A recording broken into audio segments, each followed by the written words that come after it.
The Assembly will hear a statement by His Excellency Nikol Phashinyan, Prime Minister of the Republic of Armenia. May I request protocol to escort His Excellency.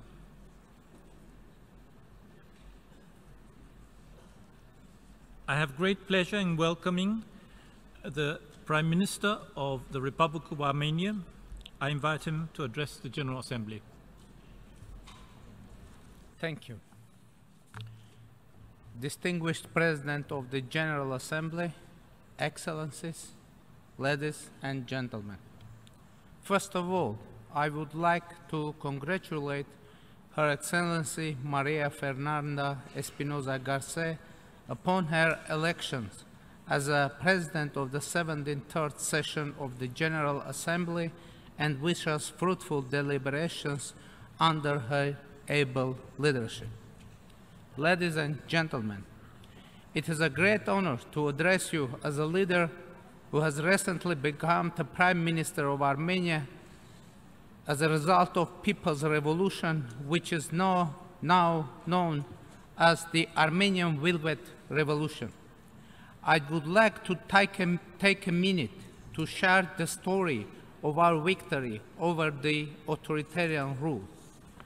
The people of Armenia succeeded in unpredicted and unprecedented revolution without any violence, any victims, or public disorder.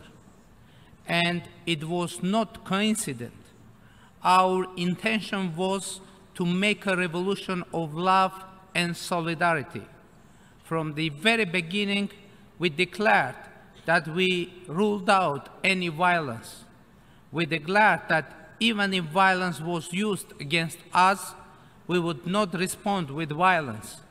We declared that our response would be with raised and open hands, smile and love. When we started this political process, there were only dozens of us marching from the second biggest city of Armenia, Gyumri, to the capital, Yerevan. When we reached Yerevan and showed our determination and devotion to the principle of nonviolence, our entire nation rose against the ruling regime in unity and solidarity. And we won without a single shot and without any victims, only through the peaceful demonstrations. We succeeded against all expectations. Even well-known experts and think tanks were skeptical about our victory. Against all odds, I was elected Prime Minister. I was elected in a parliament where I had only 4 reliable votes, including my own. Yet it was possible. It happened because people were firm in their demand, and the parliament, elected just a year ago, had no other choice than to follow the people's will. Today, that parliament continues to work. However, it does not represent our people's will, as it was not before and during the revolution. Why is it so? The answer is short, because it was elected through the elections with the massive vote-buying process and use of administrative resources and oppression. An important text for holding genuinely free and fair and competitive elections was the Yerevan City Council elections, which took place just before my departure to New York. The fact that all the main parties for the first time since Armenian independence congratulated the winning candidate and nobody questioned the official results of the elections speaks about the establishment of a completely new political culture in Armenia. In the same spirit, we are now getting ready for snap parliamentary elections in Armenia. Free, fair, and transparent elections will become an irreversible reality in Armenia, and will bring strong and vibrant democratic institutions that functioning system of checks and balances.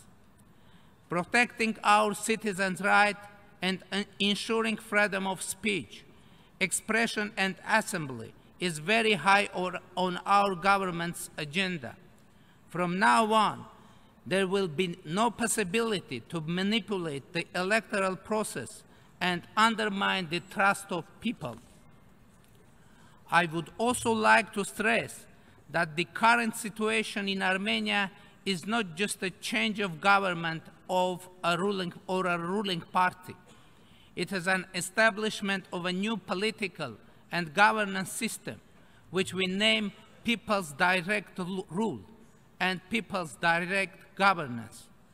In order to institutionalize this system, we intend to guarantee expression of the people's will not only through elections, but also through local and national referenda to engage our people into the decision-making process. Having been a political prisoner myself, I do understand how significant it is to be able to speak out and decide your own future. Having assumed the responsibility, our team has a clear vision and strong political will to launch fundamental reforms aimed at eradicating corruption, creating transparent, accountable, and efficient governance, safeguarding human rights and the rule of law, ensuring independence of judiciary, and advancing economic growth through a free and competitive business environment and a favorable atmosphere for investment. Mr. President, despite the radical transformation in the internal political life, our foreign policy agenda does not have U-turns. The continuity of Armenia's foreign policy depicts Armenia as a predictable and reliable partner. Our international commitments are not subject to revision.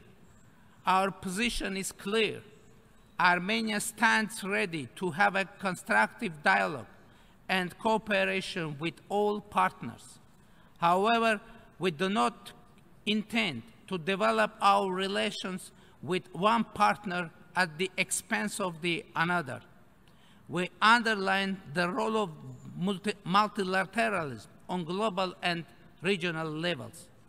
Armenia's cooperation under the umbrella of the United Nations is both comprehensive and vibrant.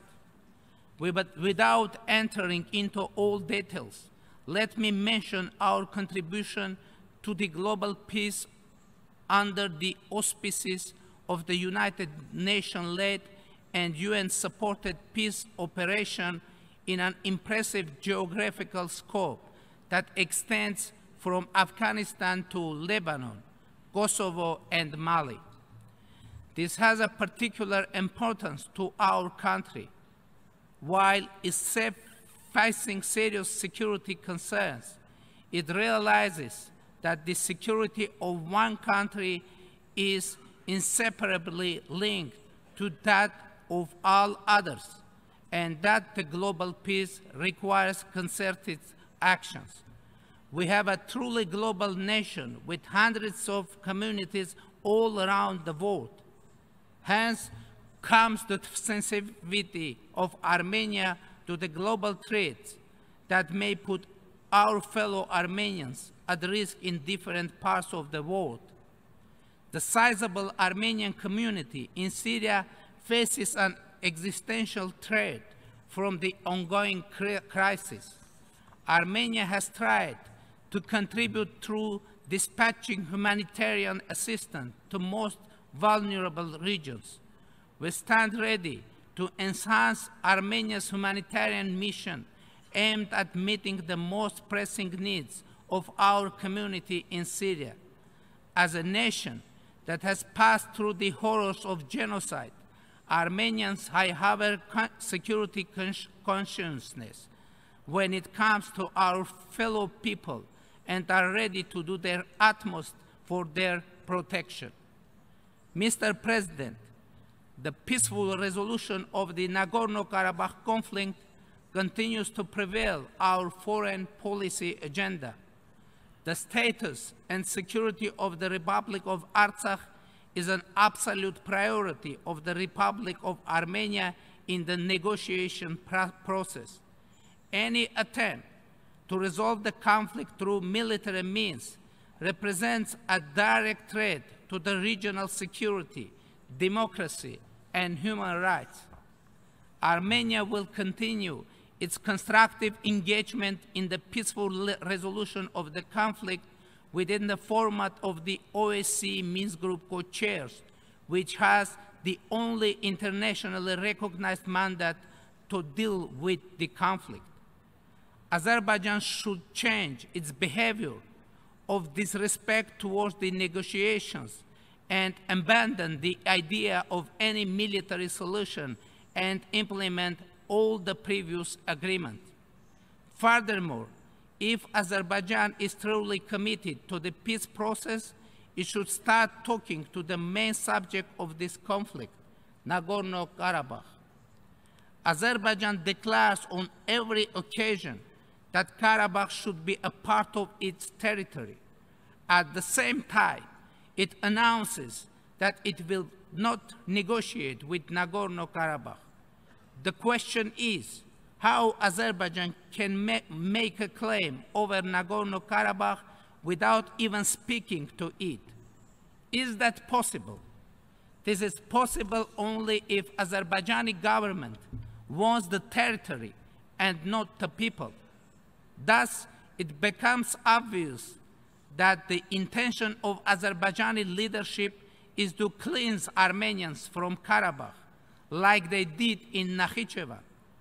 It is entitled Nagorno-Karabakh to make the argument that to be a part of Azerbaijan for Karabakh means to be totally exterminated.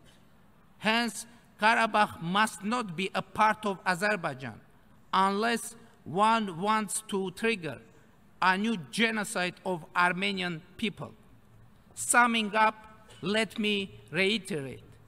The conflict can and should be settled only through mutual compromises by all sides, in an atmosphere conducive to peace and not war. Last but not least, let me also express my satisfaction to the Secretary General of the United Nations for his unwavering support to the efforts and approaches of the OSCE Minsk Group co-chairmanship. Mr. President, the topic of our deliberations making the United Nations relevant to all people, global leadership, and shared responsibilities for peaceful, equitable, and sustainable societies demonstrates our consistent approach to the Agenda 2030 and the Sustainable Development Goals. Indeed, the United Nations and its development agenda should be relevant and accessible for all. No one should be left behind, as we keep repeating in our collective efforts. Earlier in July this year, Armenia presented its first voluntary national report on the implementation of the Sustainable Development Goal at the high-level political forum. This important exercise coincided with the decisive political period determined by vibrant democratic processes and the launch of a wide range of reforms. Armenia is committed to the creation and development of knowledge-based and innovative platforms that will leverage the impact and accelerate the implementation of the development agenda. In this regard, we recognize the indispensable role of the UN and its specialized agencies, as well as the role of the cooperation with other potential partners. As a newly elected member of the ECOSOC and the candidate for the Human Rights Council for the term 2020-2022, Armenia will do its utmost to contribute to the realization of sustainable development goals and to protection and promotion of human rights and fundamental freedoms. Ladies and gentlemen, 2018 is the year when we will mark the 17th anniversary of two of the most important human rights documents, the Universal Declaration of Human Rights and the Convention on the Prevention and Punishment of the Crime of Genocide. Each of these documents has its own history, and each of them has become a cornerstone for the development of international law. They served as a basis for Armenia to start the series of global forum sessions against the crime of genocide. This year, it will be dedicated to the issues of genocide prevention through education, culture, and museums. I encourage you to bring your contribution to the work of the forum. Ladies and gentlemen, mesdames et messieurs, vivre Living together is the theme of the 17th Summit of the International Organization of the Francophonie, which will be held in October in Yerevan, the capital of Armenia, a city that is some 2,800 years old.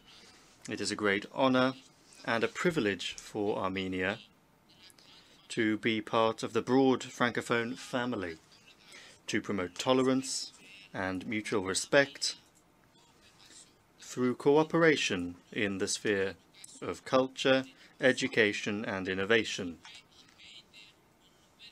I reiterate once again our invitations to the Summit of the Francophonie, with several events planned within the framework of that.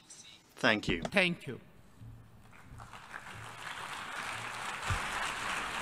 On behalf of the General Assembly, I wish to thank the Prime Minister of the Republic of Armenia for the statement just made, and I request protocol to escort His Excellency.